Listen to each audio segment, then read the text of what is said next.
कभी दुकान की शेल्फ से कोई खाने का पैकेट उठाया है? हम सब उठाते हैं, पर क्या कभी सोचा है कि उसके ऊपर जो डिजाइन है, जो जानकारी लिखी है, उसके पीछे कितनी गहरी सोच और कितने नियम होते हैं? असल में हर पैकेट के पीछे सुरक्षा का एक पूरा का पूरा ढांचा काम करता है। तो आज हम FSSAI के पैकेजिंग नियमों की इसी छिपी हुई दुनिया को समझने की कोशिश करेंगे। तो चलिए इस सवाल की गहराई में उतरते हैं। एक आम सा दिखने वाला पैकेट आखिर हम सबके लिए सेफ और भरोसेमंद बनता कैसे है? ये सिर्फ अच्छा दिखने के बारे में नहीं है, बिल्कुल नहीं। ये तो हर लेवल पर आपकी और हमारी सुरक्षा पक्की करने के बारे में है। आज हम इस पूरे सफर को 5 हिस्सों में बांटकर देखेंगे। सबसे पहले हम उस अथॉरिटी को जानेंगे जो ये नियम बनाती है। फिर पैकेट पर लिखे लेबल का मतलब समझेंगे। इसके बाद पैकेजिंग के पीछे के विज्ञान को जानेंगे। फिर ये देखेंगे कि प्रोडक्ट को कैसे ट्रैक किया जाता है और आखिर में हम सीखेंगे कि गड़बड़ी वाले पैकेट को कैसे पहचानें। तो सबसे पहला और सबसे जरूरी सवाल, ये सारे नियम बनाता कौन है? चलिए उस संस्था के बारे में जानते हैं जो पूरे भारत में खाने की सुरक्षा के स्टैंडर्ड तय करती है। और वो संस्था है FSSAI, यानी भारतीय खाद्य सुरक्षा और मानक प्राधिकरण।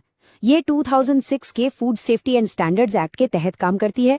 इसका सीधा सा काम है पूरे देश में खाने की सुरक्षा, उसकी लेबलिंग और पैकेजिंग के लिए नियम बनाना और उन्हें लागू करवाना।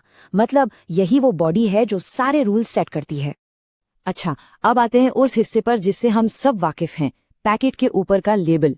ये हमारी जानकारी का पहला सोर्स है और कानून के हिसाब से इस पर कुछ खास बातें लिखी होनी ही चाहिए। किसी भी पैकेट के सामने वाले हिस्से पर 3 चीजें बिल्कुल साफ साफ होनी चाहिए। 1, प्रोडक्ट का नाम। 2, उसकी नेट क्वांटिटी, मतलब उसका वजन या वॉल्यूम कितना है। और 3, जो बहुत जरूरी है, वो है पहचान। शाकाहारी खाने के लिए हरा गोला और मांसाहारी के लिए भूरा त्रिकोण। ये देखते ही पता चल जाना चाहिए। यहाँ ट्रांसपेरेंसी सबसे बड़ी प्राथमिकता है। इंग्रेडिएंट्स की लिस्ट हमेशा घटते क्रम में होनी चाहिए, मतलब जो चीज सबसे ज्यादा है वो सबसे पहले। और हाँ, अगर प्रोडक्ट में कोई कॉमन एलर्जन है, जैसे मूंगफली, सोया या दूध, तो उसे अलग से हाईलाइट करना बहुत जरूरी है। ये सीधे सीधे स्वास्थ्य सुरक्षा का मामला है। इसके बाद आती है न्यूट्रिशनल जानकारी, जो कि नॉन नेगोशिएबल है।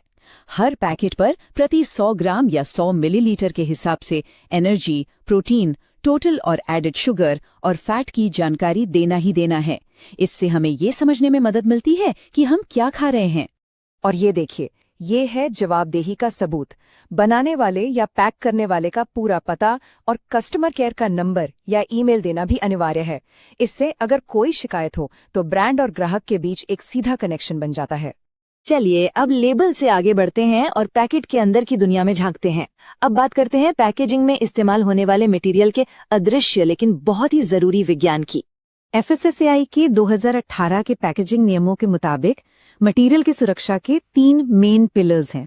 पहला, सारा मटेरियल फूड ग्रेड होना चाहिए, यानी खाने के संपर्क में आने के लिए सेफ हो। दूसरा, वो नॉन टॉक्सिक, मतलब जहरीला नहीं होना चाहिए। और तीसरा, पैकेजिंग से खाने में केमिकल्स का रिसाव एक तय सुरक्षित लिमिट के अंदर ही होना चाहिए। देखिए, एक पैकेट सिर्फ एक डिब्बा नहीं होता, ये एक तरह की इंजीनियर की हुई ढाल है। इसका ढक्कन या सील बाहरी गंदगी को रोकता है। बाहरी परत पर जो स्याही इस्तेमाल होती है वो कभी भी सीधे खाने के संपर्क में नहीं आनी चाहिए। और सबसे जरूरी बात, अंदर की परत जो सीधे खाने को छूती है, उसके लिए रिसाइकल्ड प्लास्टिक का इस्तेमाल पूरी तरह से बैन है। एक बार प्रोडक्ट पैक हो गया तो उसकी यात्रा खत्म नहीं होती।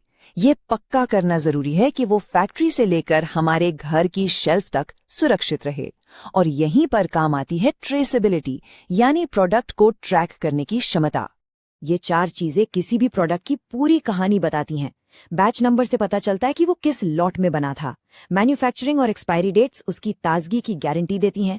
और FSSAI लोगो के साथ 14 डिजिट का लाइसेंस नंबर कंफर्म करता है कि बनाने वाला रजिस्टर्ड और नियमों के दायरे में है। और हाँ, सुरक्षा सिर्फ फैक्ट्री के गेट तक ही सीमित नहीं है। एक मुख्य नियम ये भी है कि प्रोडक्ट को सही तापमान और माहौल में स्टोर किया जाए, ताकि दुकान तक पहुंचने तक वो एकदम सेफ रहे।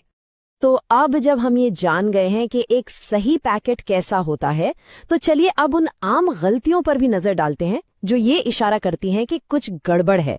नियमों का पालन न करने के कई तरीके हो सकते हैं।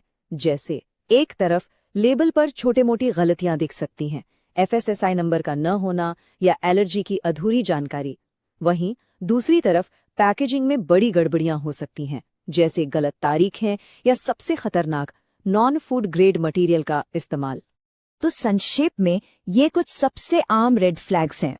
अगर FSSAI number, veg non veg का निशान या एलर्जी के साफ साफ चेतावनी न दिखे तो ये एक खतरे की घंटी है।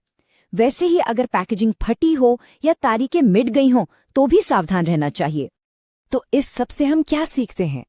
देखिए, लक्ष्य सिर्फ नियमों का पालन करना नहीं है, बल्कि एक ऐसी संस्कृति बनाना है जहां क्वालिटी और सेफ्टी को सबसे ज्यादा तवज्जो दी जाए और इन नियमों को एक बेसिक क्वालिटी चेकलिस्ट की तरह इस्तेमाल किया जाए। और ये कोई एक बार का काम नहीं है। खाने की सुरक्षा से जुड़े स्टैंडर्ड्स लगातार बदलते और बेहतर होते रहते हैं। इसलिए बिजनेस के लिए ये बहुत जरूरी है कि वो हमेशा FSSAI के लेटेस्ट नोटिफिकेशंस और बदलावों से अपडेट रहें। जाहिर है, इन सभी नियमों को समझना और लागू करना कभी-कभी मुश्किल हो सकता है। इसीलिए जो बिजनेस अपनी पैकेजिंग को परफेक्ट बनाना चाहते हैं, उनके लिए एक्सपर्ट गाइडेंस भी मौजूद है।